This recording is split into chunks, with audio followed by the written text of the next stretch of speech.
এটা পাহাড়, তার পাশে বয়ে চলেছে নদী। আর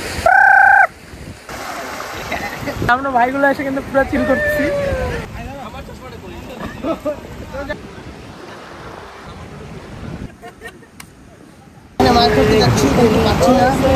মাছও ধরে, কারণ জলটা পরিষ্কার, দেখো কতটা পরিষ্কার। একদম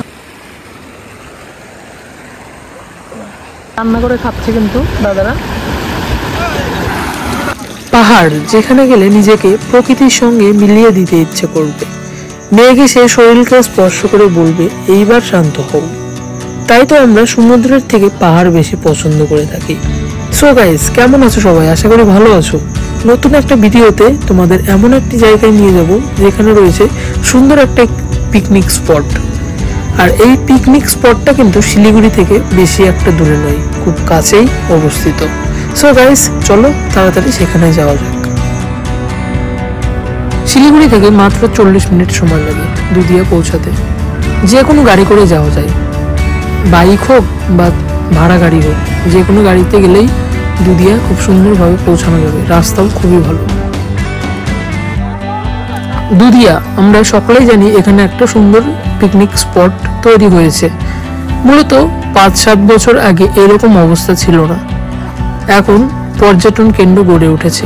আশেপাশে বেশ কয়েকটা রেস্টুরেন্ট, বিভিন্ন হোটেল, এইসব হোমস্টে করার জায়গা, এগুলো তৈরি হচ্ছে ধীরে ধীরে। ধীরে ধীরে লোকজনও বাড়ছে, এইসবও বৃদ্ধি পাচ্ছে। গরমের সময় আসলে এখানে বেশ মজা হয়, কারণ যতটা গরম শিলিগুড়ি শহরে থাকে তার থেকে অনেকটাই কম এই জায়গায় গরম থাকে। বলে আমরা সবাই কিন্তু ঠান্ডা জায়গা খুঁজি, আর এটা কিন্তু বেস্ট একটা জায়গা দুধিয়া পিকনিক স্পট। এখানে অনেকজন এসে কিন্তু স্নান করে, যার জন্য এটা বিখ্যাত। তো এই যে আমার পাশে দেখতে পাচ্ছ একটা ভ্যালি, জল করছে ওই দিক থেকে ওই দিক থেকে ওই দিক থেকে, আর দুই পাশে পাহাড়। আর জায়গাটা জাস্ট অসাধারণ। তোমরা যদি এখানে আসো খুবই ভালো লাগবে, আমি বলবো। ঠিক মাথার ঘুরে আছে, আর দুই পাশে এরকম পাহাড়। মানে এটা হচ্ছে এক কথায় বলতে গেলে এই জায়গাটা হচ্ছে ভ্যালি। তো দুই সাইডে পাহাড়, মাঝখানে হচ্ছে একটা নদী, হচ্ছে ভ্যালি। খুবই সুন্দর জায়গা এখানে। আর এখানে কিন্তু স্নান করার জন্য কিন্তু বিখ্যাত তোমরা। আর এখানে কিন্তু আমরা সবাই মিলে আসছি, 8 জন মিলে আসছি। ওই যে সাইডে দেখো, আরো অনেকেই আছে ওখানে। ওই থেকে মোটামুটি 15 কিলোমিটার না 10 কিলোমিটার এরকম হবে, 10-15 কিলোমিটার। এর মধ্যে ভালো পিকনিক স্পট দুধিয়া। তো দেখতে পাচ্ছ এখানে এসে কিন্তু অনেকজন কিন্তু পিকনিক করে থাকে।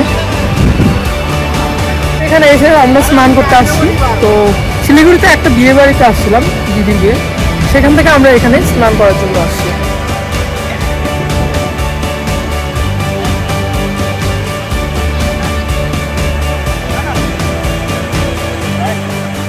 মাছও ধরে, কারণ জলটা পরিষ্কার, দেখো কতটা পরিষ্কার, একদম স্বচ্ছ। একদম মাছ দেখতে পাওয়া যায় নিচ থেকে। দেখা এদিক দেখা মাছ ধরতেছে, ওই যে একটা জায়গা কিন্তু মাছ ধরতেছে। তো ওই পাশে দেখছো যে রান্না করে খাচ্ছে কিন্তু দাদারা।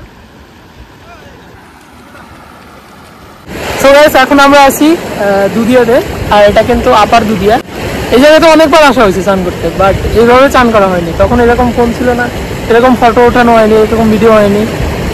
তো তোমরাও আসলে আসতে পারো। আর এখানে কিন্তু অনেক রেস্টুরেন্ট, তারপরে আর কি এরকম আছে যে রান্না করে তোমাদের। সো গাইস, আজকে এই পর্যন্ত থাক। দেখা হচ্ছে নতুন কোনো ভিডিওতে নতুনভাবে। ততক্ষণে ভালো থাকবেন, সুস্থ থাকবেন। আর আপনারা যদি এখানে আসেন অবশ্যই আসতে পারেন, খুব সুন্দর একটা পিকনিক স্পট।